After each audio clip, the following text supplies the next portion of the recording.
My coworker pulled a manila folder out of her filing cabinet labeled insurance. Inside was a life insurance policy worth $250,000. The policy was on her, and the sole beneficiary was my husband. My husband of 7 years had secretly married this woman, bought her a townhouse 38 minutes from our house, funneled $87,000 out of our savings, and taken out a $250,000 life insurance policy on her. Oh, and she was 4 months pregnant. Same as me. He wanted to name her baby Amira. He wanted to name ours Amara. He could not even be bothered to pick different names for his secret double family. But to understand how I ended up comparing life insurance policies with my husband's secret second wife, I need to take you all the way back to January. Before I get into everything, if you're the type of person who listens to these stories and just cannot look away, do me a favor, hit that like button and subscribe. We put out new stories every single day and, trust me, they just keep getting crazier. Alright, let me tell you how this all started. I am 31. I live in Marietta, Georgia, like 20 minutes northwest of Atlanta. My husband Marcus is 34. He works as a regional logistics coordinator for a freight company called Apex Distribution and pulls in around $112,000 a year. I know the exact number because I do our taxes every April. Or I thought I did. Turns out I was missing a few things. We got married June 2019 at this little venue off Canton Street in Roswell. Bought a house together in 2021 for $327,000. Cute 3-bedroom ranch with a finished basement. I really, genuinely believed we were building a life. He was just building 2 of them. So January this year, I started a new job. Accounts receivable specialist at a medical device company up in Alpharetta. First week, I meet Rachel. She worked in procurement, 1 floor up. We clicked right away. She was 28, really funny, had this bone-dry sense of humor that just wrecked me. She had a toddler named Kai and was about 4 months pregnant. Same as me. We started doing lunch almost every day, and she would vent about her husband Mark, who traveled 3 or 4 days a week, how she basically felt like a single mom half the time. And I am sitting there going, oh my god, same. We literally bonded over our husbands never being home. I still think about that, and it makes my stomach turn. March 11th. I think it was a Tuesday. Yeah, it was because I remember the Tuesday staff meeting got pushed to Wednesday that week. Anyway, Rachel and I are eating leftover pasta in the small conference room on the 2nd floor. Her son Kai is on her lap because her mother-in-law bailed last minute. Her phone is on the table face up. And at 12:17 p.m., I remember the exact time because I looked, a Venmo notification slid down the screen. Marcus T. $3,200. Family expenses -March. I just Froze. The fluorescent lights were doing that annoying buzz thing they always do in that room. I had a plastic fork in my hand, and I could not move it. I said, hey Rachel, what is your husband's last name? She looked at me like that was a weird question. She said, Terrell. Why? I said, what does he do for work? She said he is a logistics coordinator. Works for some freight company. My ears were ringing. I said, does he drive a charcoal gray 2022 Hyundai Tucson? And her face it changed. She said, how do you know that? And I pulled up my phone, opened my camera roll, and showed her our wedding photo. Me in white. Marcus in his navy suit. Grinning like the happiest man on earth. Rachel did not scream. She did not cry. She went dead silent for probably 10 seconds, just staring at my phone screen, and then she said very quietly, we got married at the Fulton County Courthouse on April 9th, 2023. I have the marriage certificate in my filing cabinet at home. I checked my own calendar later that night. April 9th, 2023. That was the Saturday Marcus told me he was at a corporate leadership retreat in Savannah. He even texted me a photo of a hotel room. I reverse image searched it later. Stock photo from a Marriott website. He did not even bother to take a real picture. But honestly, the money stuff we dug into next made the bigamy feel like nothing. Rachel and I sat in that conference room for 2 hours. Missed our afternoon meetings. Did not care even a little bit. We compared everything. She pulled up her text with him. I pulled up mine. On February 14th, Valentine's Day, he sent us both the exact same message at the exact same time. 8:14 p.m. It said, I do not tell you enough, but you are my whole world, and I am so lucky to have you. Word for word. He copy-pasted his Valentine's Day text to both of his wives. I cannot even tell you how that feels. It is like finding out the person you sleep next to every night is a complete stranger wearing your husband's face. Then Rachel showed me her bank statements.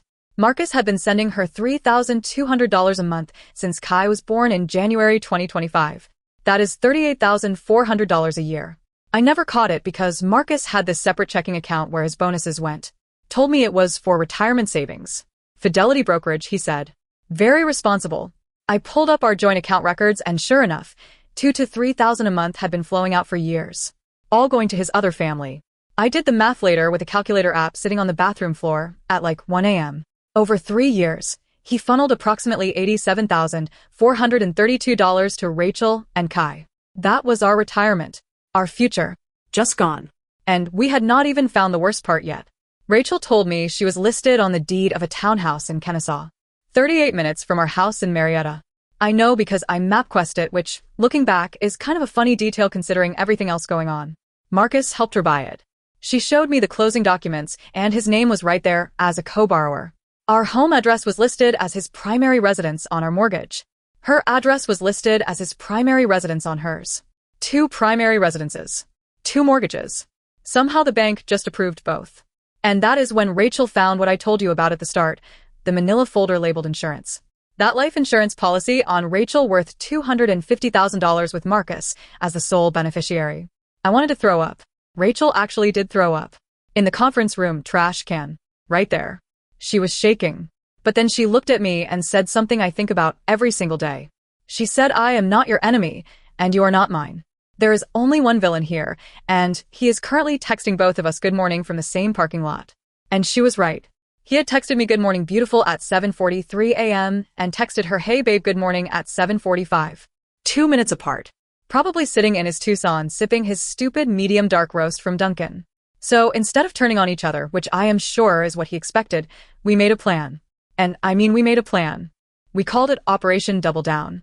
We even made a shared Google Doc titled March Budget Planning because Rachel said if we're going to do this we might as well be organized about it. Step 1. Rachel went home that night and photographed every single document in the filing cabinet. Marriage certificate. Kai's birth certificate listing Marcus as the father. Mortgage paperwork. Bank statements. Venmo history. Everything. Step 2. I called a family attorney the next morning.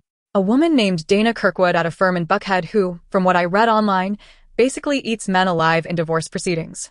Her retainer was $5,000. I put it on the Amex that Marcus does not even look at because he thinks I only use it for Kroger runs and Target. Step 3. Rachel filed a police report for bigamy. In Georgia, bigamy is a felony. 1 to 10 years. She brought both marriage certificates to the station, both with his signature, both legally recorded in Fulton County. The officer taking the report stared at her for a second and said, ma'am, I've been doing this for 19 years, and this is a first. Step 4 was the part that almost broke me. We waited. For 11 days, I slept next to this man. Cooked dinner. Watched Netflix on the couch with him. Let him rub my belly and talk about baby names. And yeah, that is when I found out about the names. He wanted to name our daughter Amara. I later found out he wanted to name Rachel's baby Amira. Every single night, I laid there staring at the ceiling fan going around and around, counting the days. 11 days. I do not recommend it. March 22nd. Saturday. Rachel and I invited Marcus to dinner. I told him I was meeting a work friend and wanted him to come along. He said sure, did not even hesitate. He walked into the Cheesecake Factory on Peachtree Road at 6:30, saw me at the table, then saw Rachel sitting across from me, and I watched his whole face just collapse. Like, hospital white. I genuinely thought he was going to pass out right there by the hostess stand. 5 seconds of nothing. Then, babe, I can explain. Rachel said, which one of us are you talking to? He started stammering. Said it was complicated.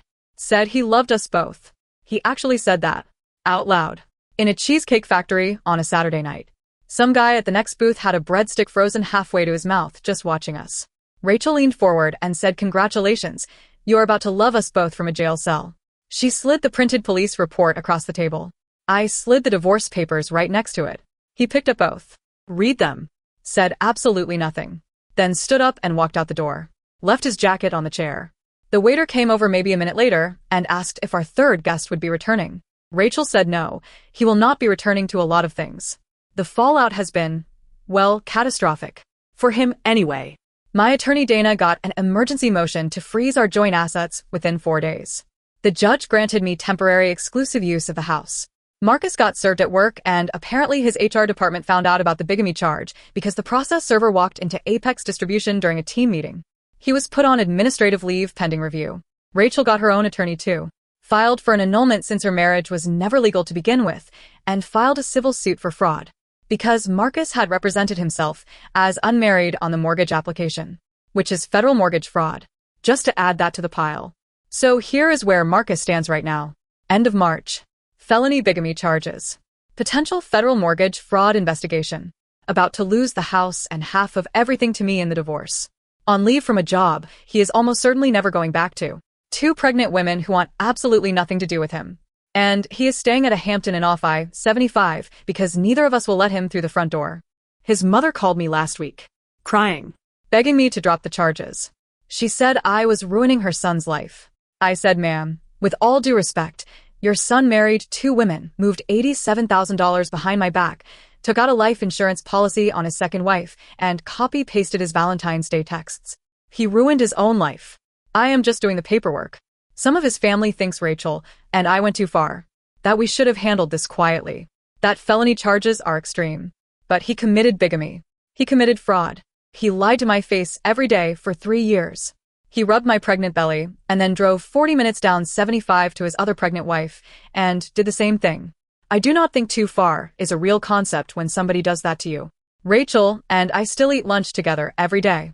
We are planning a joint baby shower, which I know sounds insane, but it actually makes sense when you think about it. Our daughters are going to be half-sisters, and they will know each other. We decided that together. Marcus does not get to blow up what we are building just because he thought he could get away with building it twice. Oh, and one more thing. His Dunkin' app is still logged in on our iPad. Every morning from that Hampton Inn, he orders a medium dark roast and a bacon, egg, and cheese. Exposed. Served with divorce papers. Facing felony charges. And still getting the same exact breakfast. Some people really do not change.